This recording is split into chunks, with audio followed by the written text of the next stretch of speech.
The CBS Radio Mystery Theater presents...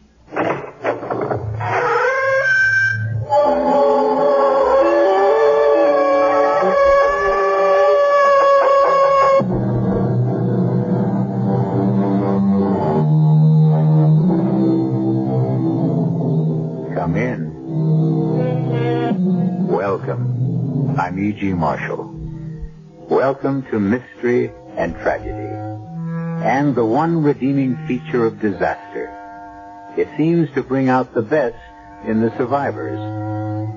It all began, or did it end, with the reunion of an old lady and the last of her relatives, a granddaughter she hadn't seen since childhood. A place?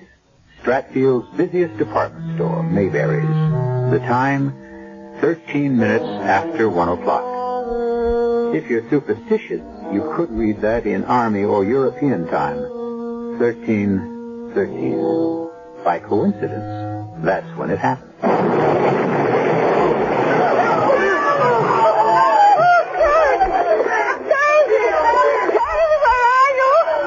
Please help me. My eyes are burning. I can't see. Please help me. Grandma, take it easy. I got this. Is that you, Charity? No. Yes. I don't know. Oh, come on. Oh, please, let's get out of here before the rest of the ceiling comes down. Charity. Yes, please. I'm so glad you're all right. You are, aren't you? Oh, I don't know. I got a pretty good whack on the head, but I guess I'll make it here. Please, let me help you. I'm afraid I can't move. Something has happened to my back. Oh, it's so terrible to find you and lose you again, Sharon. Don't call me that. Why not? Because you can't see me. You can't tell who I am. But you know who you are, don't you? That's the whole trouble. Ever since I got hit, I don't know who or what I am.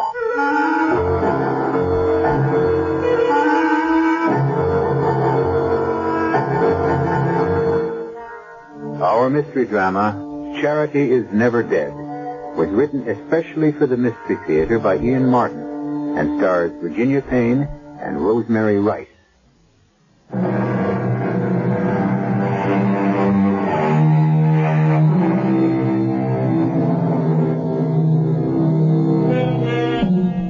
Within half an hour after the accident at the department store, Stratford Community Hospital is a temporary shambles. The constant arrival of ambulances, the whoop-whoop of police sirens, the hysteria of the less badly hurt, the moan of the burned, the hustle and bustle of doctors and nurses competently handling the emergency are a background to a quick meeting between Dr. Mark Banning, Chief of Staff, and the hospital chaplain, Dan Walters. Any injured, Doctor? Enough. Too many killed. Till phone service is restored, we won't know how many. Excuse me, Dan, nurse? Expect upwards of 100 casualties. Refer all ambulance to Dr. Fleming. Free out to go to staff lounge. The ready room in the corridors are jammed already. That's all for now. Yes, Doctor. Hope we won't need you, Dan, but I'm afraid we're going to. The minister not only offers solace to the dying, but prayer and comfort to the living. Of course. I'm sorry. I didn't mean... Oh, thank heaven, communication again. You want to get it, Dan? Yeah. Carrying in someone who looks like emergency. Can do. Anne! I'm glad to see you. Are you all right? Don't worry about me. But you were going shopping at Mayberry's this morning. Well, I couldn't find the right thing there for Mother's birthday, so luckily I was a few stores away when the explosion went off. I know what caused it. A new boiler. Improper installation. Pressure backed up somehow and blew Mayberry's ground floor to ribbons. Thank heaven you weren't there. Well, thank heaven I was near enough to be of help. But I appreciate your concern, Mark. I ought to be concentrating more on the patient. What have you got there? Mrs. Chandler. Flash burn, both eyes. I don't know how serious. Also, she was hit by a heavy beam falling. Back. Broken? Possibly. But it's more complicated than that. Possible renal failure. I'm sure both kidneys are crushed. Charity, I got to go back to the store. Find my granddaughter. That's all I have. Please. We'll find her, Mrs. Chandler. She was there. I talked to her. Where is she? You rest here. Who is that? Who are you? Dr. Logan. Dr. Ann Logan. Oh. Now, you rest, and we'll take Charity, please. I need charity.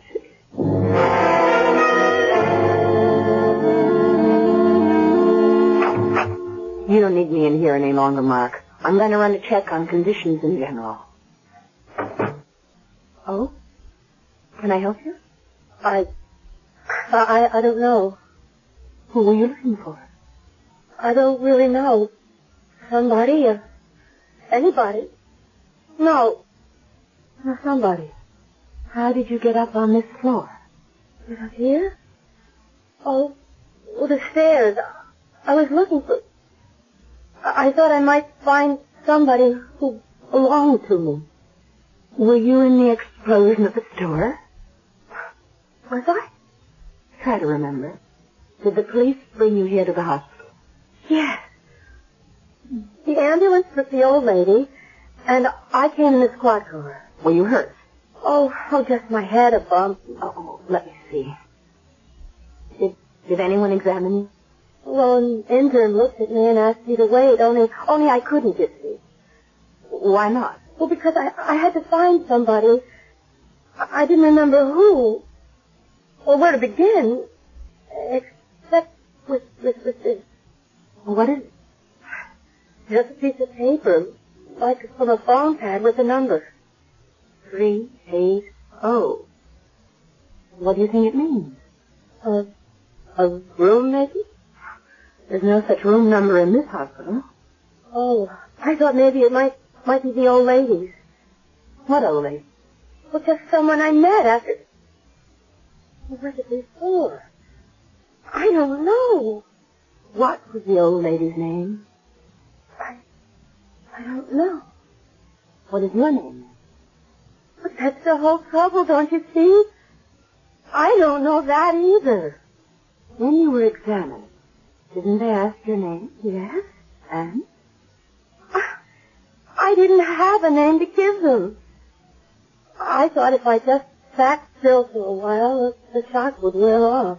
Now, don't worry. It'll all come back. I'm Dr. Logan, and I'll see you a little later.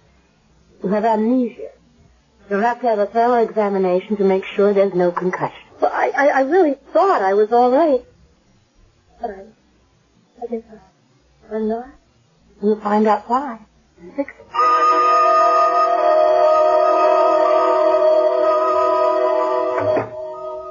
How is your patient, Mark? Not too good.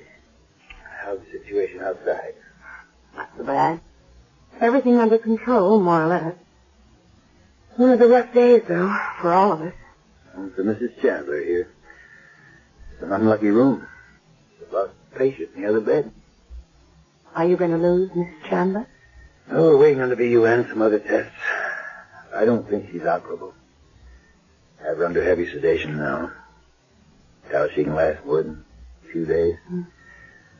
Sweet old girl. Pity. How's your life? Tolerable. Until I can get you to think at least the same of me. A pity? No. Sweet old girl. You can drop the old. Oh, come on, Anne. Now, you know my philosophy. Doctors don't mess around with lady doctors. We're exposed to enough communicable diseases as it is. It isn't my degree you're afraid of, Doctor. It's my sex. Once bitten... She's also now successfully divorced and remarried. This is hardly the time for personal problems. I'd better check on how the rest of it's going. Well, you can start with a patient I have outside. An amnesia case I found wandering around the hall. Retro or interrograde? Retro. No memory of anything before the accident. Any physical injury? I haven't had a real chance to examine her. Supposedly, she was checked when she was brought in. And all the commotion, can't be sure. Bring her in here. Let's examine her here. I'll be able to manage once I pull this curtain. All the examination and treatment rooms are jammed anyway. I'll go get her. Charity. Mrs. Chandler, try to rest. I want my granddaughter. I know you do, and we're trying to find her for you. Oh, you must. Finally, after all these years. I don't need that. Only to have this happen. I must find Charity. The patients in the room. Another side of the curtain? Who is it? An older woman. She was badly hurt in the explosion. But I heard her say Charity, didn't she? Yes. Maybe it's me. Maybe I'm Charity. Why would you think that? Oh, this is Dr. Banning, our chief of staff. Oh, how do you do, Doctor? Because after the explosion, I helped an old lady, and she thought I was her granddaughter. She called me Charity. Are you? I don't know. This is the girl with the amnesia I told you about, Dr. Banning. Well, is your grandmother's name Chandler by any chance? Does that ring a bell? No. Would you recognize Mrs. Chandler if you saw her? I don't think so. Oh, I mean the old lady you helped after the accident. Oh, yes, I would know her. I think I would. Now, let's try. Quietly. She's deeply sedated now, and I don't want to wake her. Can you walk all right? Oh, sure. All right, you can pull back the curtain, Dr. Logan. Of course, Doctor. Well? Yes. Yes, that's the old lady I helped in the store. Well, is she your grandmother? Do you remember her? I can't remember anything before that bomb went off. How do you expect me to remember her? Now cross your left leg over your right, please. Oh. There's nothing matter with that reflex. Look up, please. Like that? Just have to find out what's causing it and cure the cause. But nothing caused it. Nothing really happened. Look to the right. How about the bump on your head? Oh, I've had worse. But how do you know nothing happened? The left, please. What do you mean? If you don't remember. But I do. Right back to the explosion. Look down, please. And after that? Oh, just that it was awful. Something knocked me down. That's when you got the bump. I guess. What were you doing in Maybury's store? I don't remember. You remember what happened to your pocketbook? I must have lost it. In the store? I suppose. I mean, I'm not even sure I had one to begin with. No, Dr. Logan. I see no signs of neurological damage either. But I want a skull series, so we'll keep her. Miss Chandler, no, she's still under. I just arranged to have our mystery guest admitted.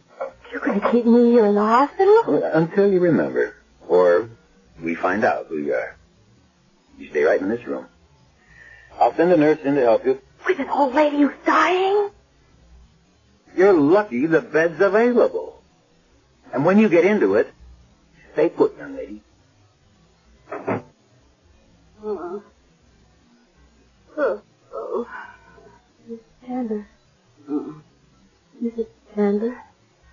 Are you all right? Charity. I want Charity.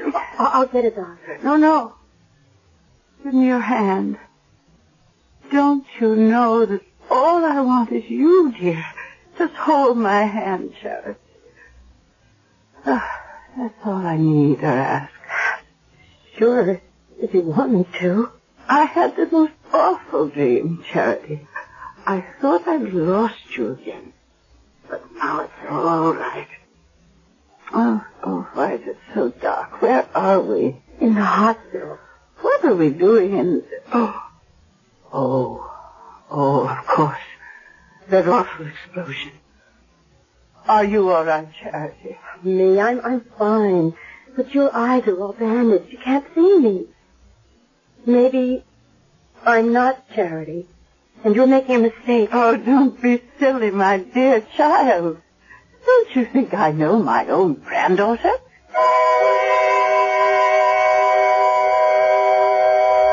In the bed, the old lady, her eyes bandaged, lies breathing quietly, holding the girl's hand. Debbie's face, watching her, is a kaleidoscope of emotions, hard to read.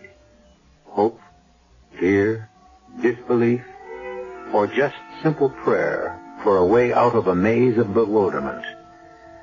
We certainly won't even begin to know the answer to any of these questions, at least until I return shortly with Act 2.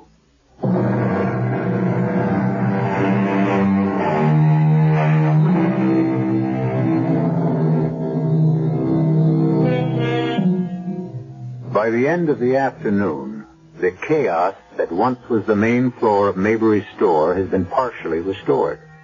The police and fire departments have made their reports, and an army of workmen are busy boarding up windows and beginning repairs. The emergency is over, except for what human misery it has left in its trail. Reverend Dan Walters has made a personal trip to the store, to the police, and to fire headquarters to collate all the information and bring it to Dr. Mark Banning. 151 casualties all told. Everyone accounted for? With 2 exceptions.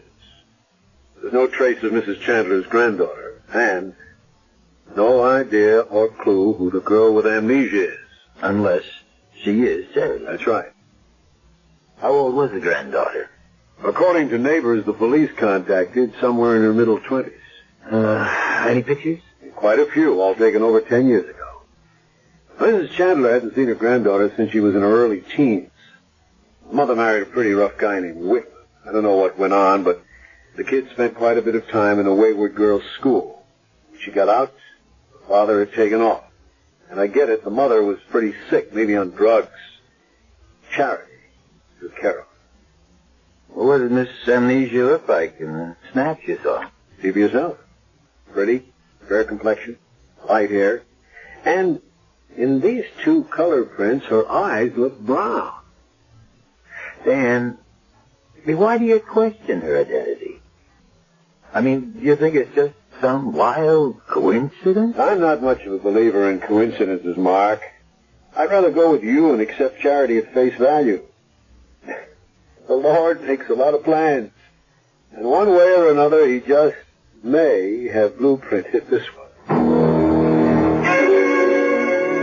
I just don't understand you, Anne. Meaning she's faking? I don't know. But why no pie, no matter what the occasion? Meeting her grandmother after all these years, no recognition. Most of all, I guess I don't think the girl herself believes she's Charity. Well, Dan thinks after talking to her earlier, she's ready to accept that fact.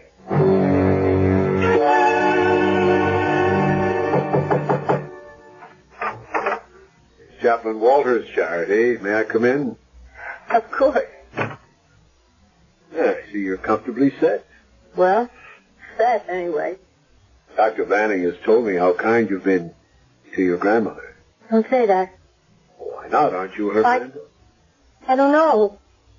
She says I am. I wish I could be sure. Right now, I'm just sorry for her. How do you feel? Miserable. And afraid. Why can't I remember who I am, Chaplain? Perhaps you don't want to remember. Have they located her granddaughter yet? No. Everyone apparently accounted for. No sign of her. Do you think if it isn't me, that it might have been someone who died in the explosion? That's about the way it stacks up. We should know by morning. Now I'll say good night. I hope you are Charity. You could make her last days very happy if you bring her truth and love. Good night.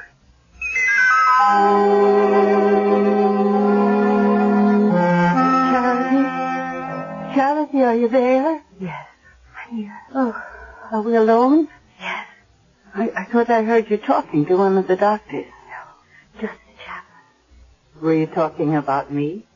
Sort of. Have you talked to the doctors about me? Well, not really. About whether I would ever see again? Well, too soon for them to say. No, Charity, dear. They know. Just as I know. I won't ever see again. How can you be sure? Because I won't live long enough. They know that, too. But I'm not afraid of death. Not anymore, Charity, with you beside me, safe and sound. Well, here I am. promise you'll stay with me. It won't be for too long. And I promise, in return, you'll never be sorry.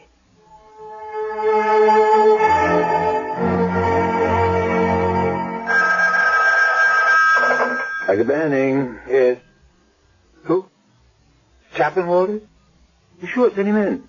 Oh, and nurse, put a page on Dr. Logan if she's in the hospital. Ask her to come to my office. Hi, Dan. Find the perch. What's on your mind? I spent most of the night at Mayberry. I didn't find anything at the fire sale that did anything for me, but I turned up some evidence like this. Pocketbook with a wallet inside it. And inside the wallet, this picture. Well, that's Mrs. Chandler. So this must belong to her granddaughter. There's additional evidence. You remember her granddaughter came in by bus yesterday at 1. Proof, item, 1 ticket stub made out to a charity whip. So our Miss Amnesia must have dropped her pocketbook in the excitement. Well, we're out of the woods. She is charity. That would make it all so nice and simple, Mark, but it just doesn't wash. The bag with the wallet in it was clutched in the hand of a young woman they just dug out dead in the debris. I'm afraid Charity Chandler is dead. Oh, what rotten luck. I mean, Mark, Dan, I just came down from the room. Mrs. Chandler has no more chance of living than she had when she was brought in. We have her on hemodialysis now, but that's only supportive. But in spite of it all, she's so happy to be reunited with her granddaughter that it means so much to her. What about the girl? She calls her Grandma now. Are you sure that there isn't some possibility? I doubt it, Dr. Logan. The girl and the purse were one. So we still don't know who our amnesia victim is. And worse than that, we have to break the news to Mrs. Chandler that her granddaughter is dead. Well, what choice do we have? It'll kill that old woman. She is in no condition to stand a shock like that. She's entitled to die with a little dignity and happiness. Must she be told? There's more than one person involved in this. Our amnesiac has the right to know who she is not before she can remember who she is. She has to be told that she is not Charity. But she doesn't necessarily have to tell Mrs. Chandler that. Well, how could we ask the girl to keep that secret? I mean, under the circumstances. Well, it isn't reasonable. You're right. Unless what? Unless we talk to her. We might be able to persuade her to keep up the pretense long enough to... To what? To allow a very sweet old lady to die in peace. Well?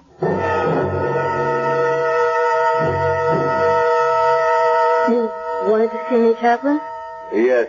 Forgive me for not coming up to your room. No, I'll close the door. Hello, Dr. Logan. Won't you sit down? I hope I won't be away too long. I don't like leaving Grandma alone. Grandma? Yes? I've made up my mind. Or rather, she has for me. That you are Charity Whitman. If I'm not, then you tell me who else I am. I'm sorry. I wish I could. But I can't. But you don't think that I'm Charity. Is that what you want to see me about? Dan, tell her what you found out. The police have found a young woman who is. The real Charity Whitman? All the evidence points to it. Oh, then that makes me nobody again. Where is she? Dead. Killed in the explosion. It's all right. Go ahead, cry. Oh, it's not for myself. Only for that dear old lady upstairs. I'm sorry. I didn't mean to go to pieces. You didn't. And I lied some. It is for Mrs. Chandler, but it's for me, too. You see, I actually was beginning to think I really was Charity. because he wanted so much to be somebody again. It's so awful to have no roots and no memories, to live in a vacuum. So alone. Well, there's always someone worse off. Think of Mrs. Chandler. How alone she'll be when she learns the truth. Well, you're not going to tell her. What else can we do? You'll break her heart. You'll kill her. Under the circumstances, we can't ask you to keep on pretending. Why not? If she still thinks I'm Charity, at least she'd have a few days of happiness left. Do you think you could bring it off? Why not? I've done it so far. Because you thought you might be. Now it's deliberate deception. And I'm not sure that Dr. Banning would agree to it. Why wouldn't he? Many reasons. One is, you might remember any moment who you really are, my dear. You. My dear. It's a terrible thing not to have a name to be called by. And it could be my name. And if I have another, maybe there's a reason enough that I want to forget it. Oh, I gotta get some air. You all right? Oh, sure, happy as a clam. Maybe we better get you back up to bed. Dr. Logan, I'm all right physically. The trouble with me is in my head. What is... Nothing. For a moment, I had... Nothing. Just... I've made up my mind. And I don't care what any of you say. For her sake, for my sake. From now on, you'd better all just call me Charity.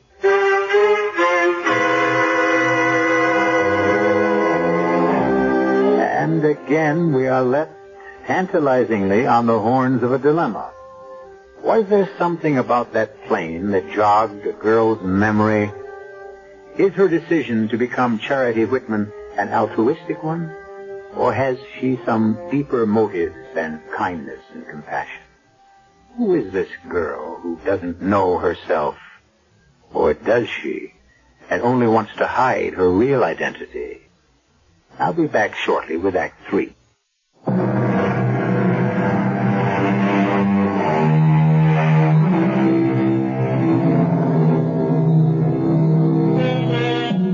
It's another day, scrubbed bright with clean sunlight. A day for surfing, or sailing, or climbing a gentle mountain, or just lying lazily in a field and watching the sky. For most people, that is. For the 5 people in our story, and in Stratfield Community Hospital, it's to be a very different day. A day of sadness, suspicion, and dilemma. Mrs. Chandler is mercifully asleep.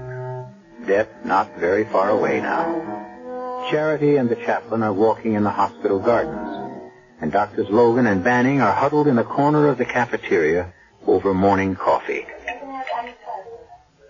Poor Mark. You look so tired this morning. I'm not tired, Ann. I'm worried. About what? Well, about this deception I've agreed to. Our business is healing, not playing with human emotions. You make it sound as though I've been party to something cruel. Well, no, I'm not questioning your motives.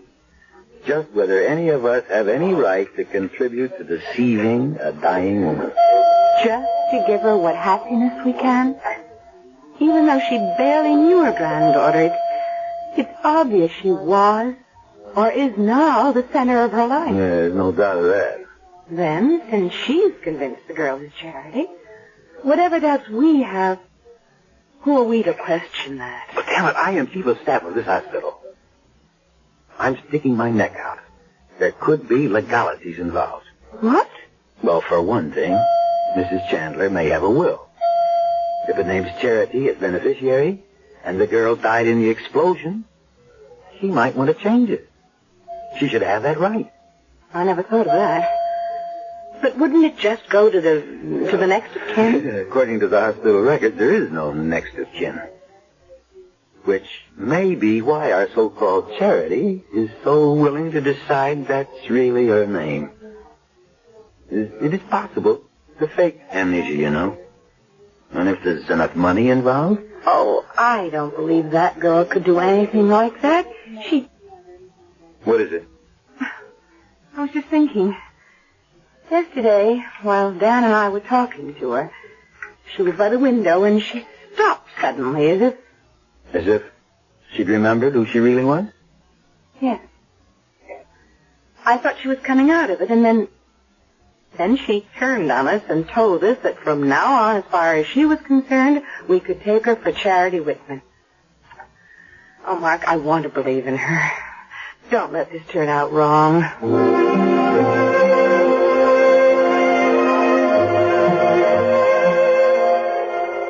Good morning, Charity. Oh, hello, Dr. Logan. Isn't it lovely out here?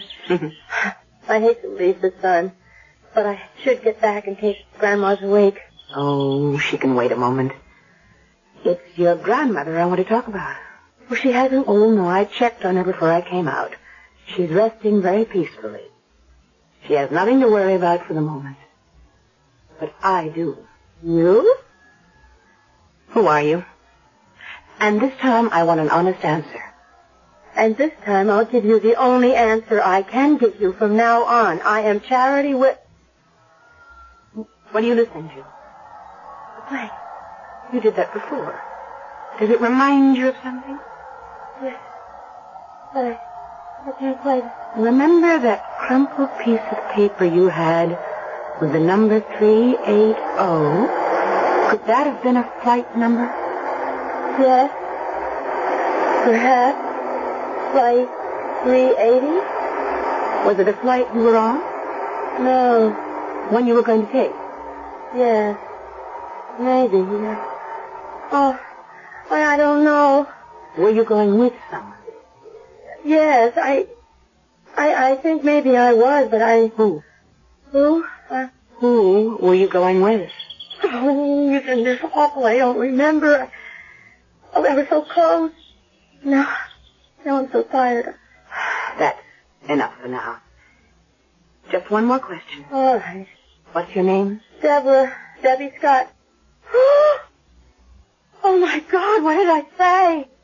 I think you just told me who you really are.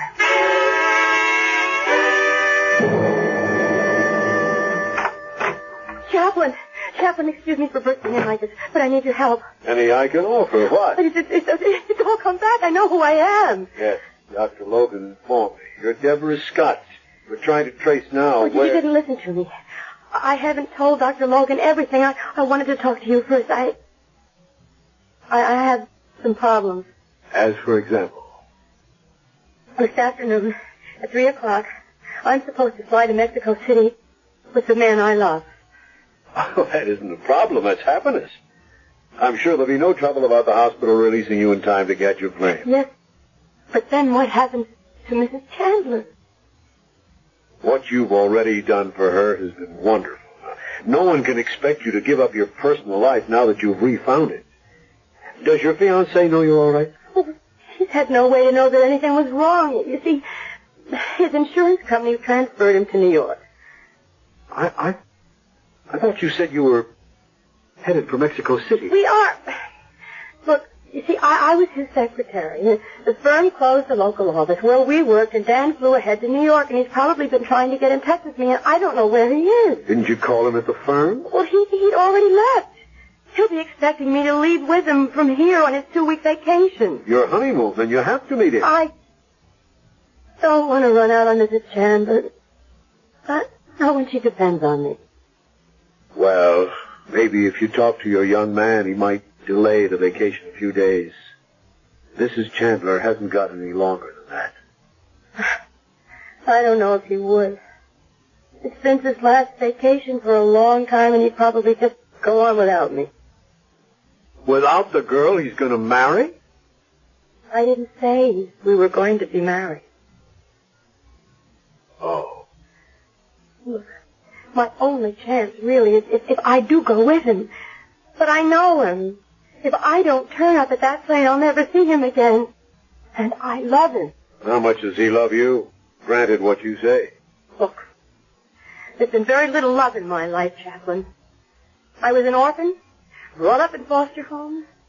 But I'm not her Charity. I'm Debbie Scott.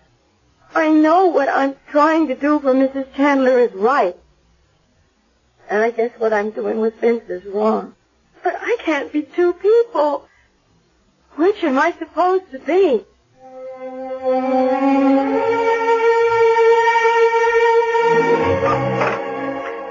That you, Charity?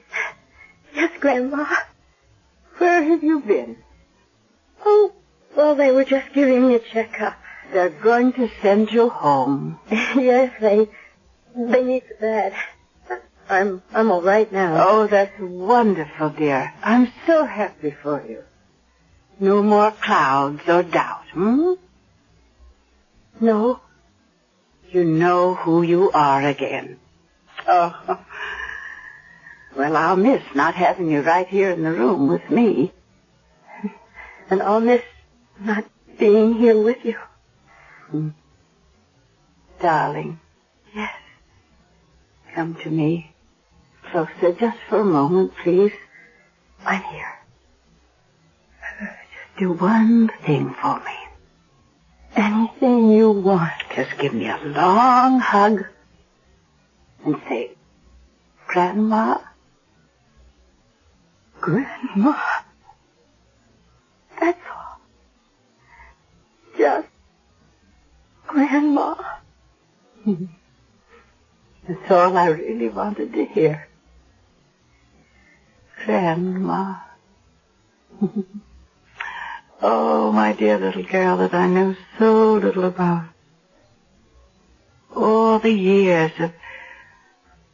of not knowing you, and such a little time to catch up. Funny, isn't it? 2 days together in a hospital, and in one way I know everything about you, and in another nothing at all. Now tell me about yourself. Oh, there's nothing really to tell. Oh, of course there is. Every young girl has so much to tell. Her hopes, her dreams, what she asks of life. And you remember, I'll be watching you from somewhere. And just maybe I can repay you and make it all come true. Oh, how I wish you could. Well, then you tell me and I'll try. Let's begin with what every girl wants in her life. A man. Isn't there one in yours?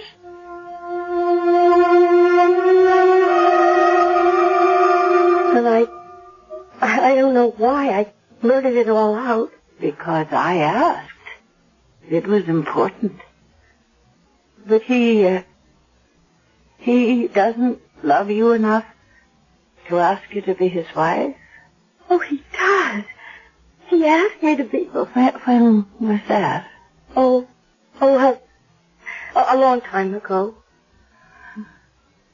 I don't think that it was. I think it's still going on. Why don't you give him another chance? Grandma. It's been good to hear you call me that. Now, I want the chaplain. But first, say goodbye. No, I can't. Of course you can. I only wish that I could ever thank you enough. For what? Everything, my dear. God took my eyes away, but he gave me you instead. I'll never forget you. Goodbye. Whoever you are, or will come to be. Now get me the chaplain.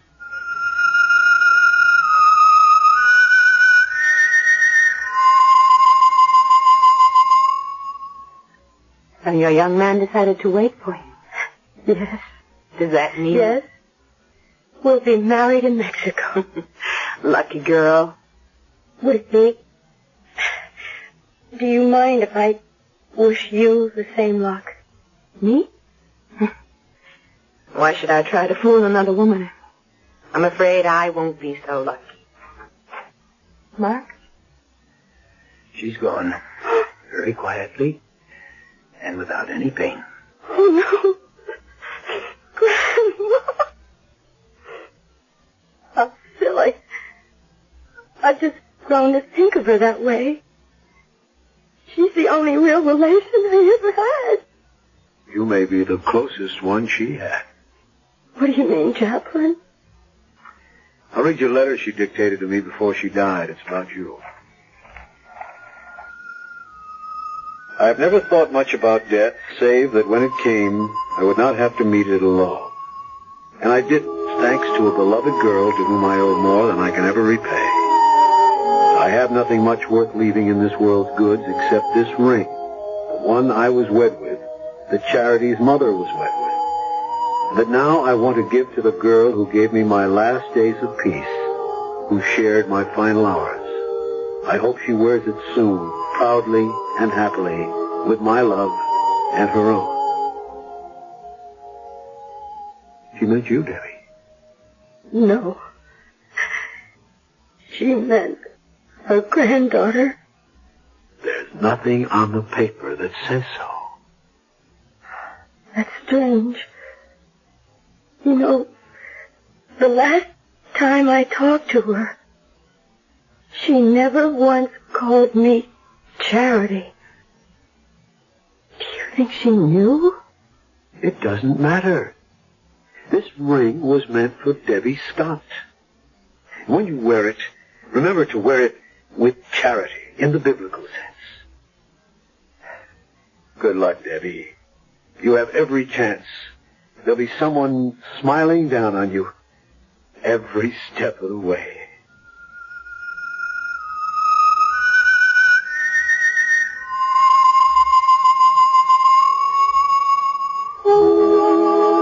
Did Mrs. Chandler know that Debbie Scott was not her granddaughter?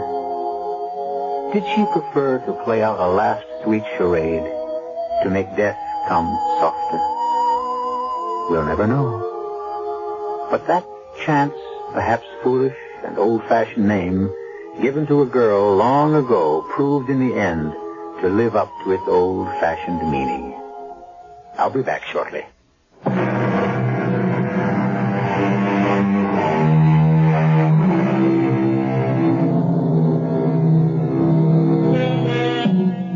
This is the Mystery Theater. And after all, what greater mystery in the world is there than love? So just as a footnote, not long after, Vince and Debbie married in Mexico City. Dr. Mark Banning managed to forget the first unfortunate marriage and marry Dr. Ann Logan. And Dr. Logan, since time was running by, decided to have a child.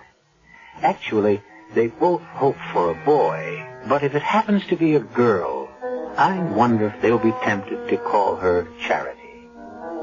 Our cast included Virginia Payne, Rosemary Rice, William Prince, Patricia Wheel, and George Petrie. The entire production was under the direction of Hyman Brown. And now, a preview of our next tale. Everyone in this town seems to know what's wrong with my house except Helen and me. They know there's something wrong. That's all they know. Oh, and you know more, beautiful Zoe. Ah, yes. Behind those beautiful green eyes lies secret. And your attitude is one reason why I can't tell you. You wouldn't believe me anyway. Try me. All right.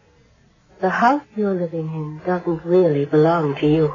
That house was stolen from the daughter of Marie Laveau. Marie Laveau.